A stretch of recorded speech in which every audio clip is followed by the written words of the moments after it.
मित्रांनो, तुम्ही शुक्रवार पेठेचे नाव तर ऐकले असेल, पण या शुक्रवार पेठेपेक्षाही सध्या मुंबईतील परिस्थिती पाहिली तरी अतिशय खराब आणि संस्कृतीला लाज वाटेल अशी निर्माण झाली आहे. देशातील महत्त्वाचे शहर म्हणून मुंबईकडे पाहिले जायचे, मात्र सध्या मुंबई म्हणजे गुन्हेगारी शहराकडे वाटचाल करत आहेत. याला जबाबदार फक्त मुंबईकर नाही, तर जो लोंढा इतर ठिकाणाहून या ठिकाणी वाढत आहे, तेच लोक मुंबईची संस्कृती बिघडवत आहेत. असा एकही दिवस नाही की त्या दिवशी मुंबईमध्ये गुन्हेगारी घडली नाही. ज्याला जसे वाटेल तशा पद्धतीने मुंबईला लुटण्याचा प्रयत्न करत आहे. सांगायचे कारण एवढेच आहे की जी घटना तुम्हाला सांगायची आहे ती ऐकून तुमच्या पायाखालची जमीन सरकल्याशिवाय राहणार नाही. एक चांगल्या घरातील महिला अशी कसं वागू शकते हा प्रश्न तुम्हाला पडल्याशिवाय राहणार नाही. महिला वर्गाने तरी लाज बाळगून नोकरी आणि घर सांभाळायला पाहिजे, पण पैशाच्या पुढे आपण काय करतो याचे भान त्यांनीही सोडून दिले आहे. घटनेची सविस्तर माहिती आपण या व्हिडिओमध्ये पाहणार आहोत. जर तुम्ही चॅनलवर नवीन असाल तर गुन्हेगारी गोष्टी या मराठी चॅनलला लगेच सबस्क्राईब करा. मुंबई शहरात राहणारी सोनाली ही नोकरीच्या शोधात असताना सुरुवातीला तिने कंपनीत नोकरी केली. कंपनीत नोकरी करत असताना तिचे लग्न झाले. लग्न झाल्यानंतर नवरा तर तिला चांगला मिळाला, पण घरची आर्थिक परिस्थिती नाजूक असल्यामुळे तिला लग्न झाल्यानंतरही कंपनीत काम करावे लागले. काम करत असताना तिचा नवराही काम करत होता, पण नवऱ्यापेक्षा सोनालीला जास्त पगार होता, त्यामुळे घरात तिची दादागिरी चालू लागली.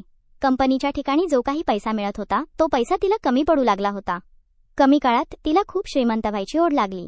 नवऱ्यासोबत लग्न केल्यानंतर आपला संसार सुखाचा आणि श्रीमंतीचा होईल अशी तिला अपेक्षा होती, पण तिची ती अपेक्षा काही पूर्ण झाली नाही.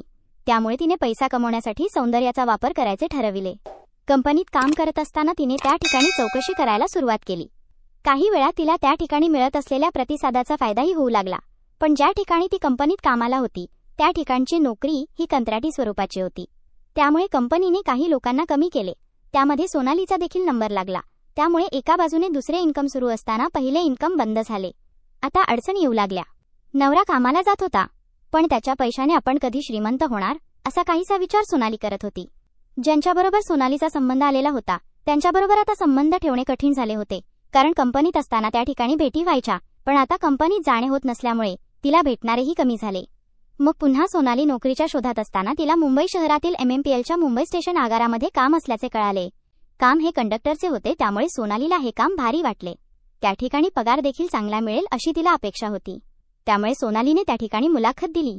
मुलाखत झाल्यानंतर काही दिवसातच तिला त्या ठिकाणी नोकरी मिळाली. आता सोनाली शहरातील प्रत्येक विभागामध्ये फिरू लागली. गाडीवर कंडक्टर असल्यामुळे तिचा अनेकांशी संपर्क येऊ लागला. ज्या कंपनीत काही लोकांचा तिच्यासोबत संपर्क होता त्यापेक्षा अनेक लोक तिला भेटू लागले. शेवटी सोनाली सुंदर असल्यामुळे तिच्याकडे आकर्षित होणारे चेहरे एकटक पाहू लागले. सोनालीला मात्र या सर्व गोष्टीचे हसू येऊ लागले होते. श्रीमंत होण्याचा मार्ग खूप जवळ आल्याचे तिला वाटू लागले. त्या पद्धतीने सोनालीने तिचे नखरे करायला सुरुवात केली. गोऱ्या महिलेला पाहून अनेकांच्या मनाचा तोल सुटण्यास सुरुवात झाली आणि त्यांच्याशी सोनालीचा संपर्क होऊ लागला. आता प्रश्न असा होता की गाडीवर नोकरी करावी की लोकांशी संपर्क ठेवावा हे तर सर्व सुरू होते. मात्र यापेक्षा सोनालीला आगारातील कर्मचाऱ्यांबरोबर जवळीकता भरी वाटली, कारण जर नोकरी करताना अडचण आली तर कर्मचारी आपल्याला वाचवतील असे तिला वाटत होते. त्यामुळे तिने आगारातील एका कर्मचाऱ्याशी संपर्क सुरू केला. त्याच्याशी लाडाने बोलणं, मोबाईलवर मेसेज करणे असे नखरे सुरू झाले. त्या कर्मचाऱ्याच्या लक्षात आले की सोनालीला काय पाहिजे, त्याप्रमाणे त्याने देखील सोनालीबरोबर जवळीकता साधायला सुरुवात केली आणि सोनालीला जे पाहिजे होते ते तिच्या आयुष्यात तिला मिळाले. पहिल्या कर्मचाऱ्याला सोनालीने जाळ्या तोडले आणि त्याच्याबरोबर संबंध करायला सुरुवात केली. महिला जर स्वतः आपल्याला अंगावर घेत असेल तर आपल्याला काय हरकत आहे, म्हणून त्या कर्मचाऱ्याने सोनालीबरोबर खुल्मखुल्ला संबंध करायला सुरुवात केली. पण पुढे नियतीने काय वाढवून ठेवले आहे हे त्या कर्मचाऱ्याला माहिती नव्हते. आता सोनालीने त्या कर्मचाऱ्याबरोबर तर संबंध सुरू ठेवले, पण त्यानंतर दुसरा एक कर्मचारी जाळ्या तोडला. त्याच्याबरोबरही संबंध सुरू केले आणि शेवटी तिसरा कर्मचारी सोनालीच्या जाळ्यात अडकला. तेव्हा तिने पहिल्या कर्मचाऱ्याकडे पैशाची मागणी करायला सुरुवात केली.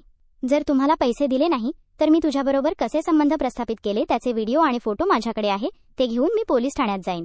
सोनालीने धमकी दिल्यामुळे पहिल्या कर्मचाऱ्याची तर पाचावर धार बसली. आतापर्यंत घेतलेला आनंद अडचणीचा ठरू लागला होता.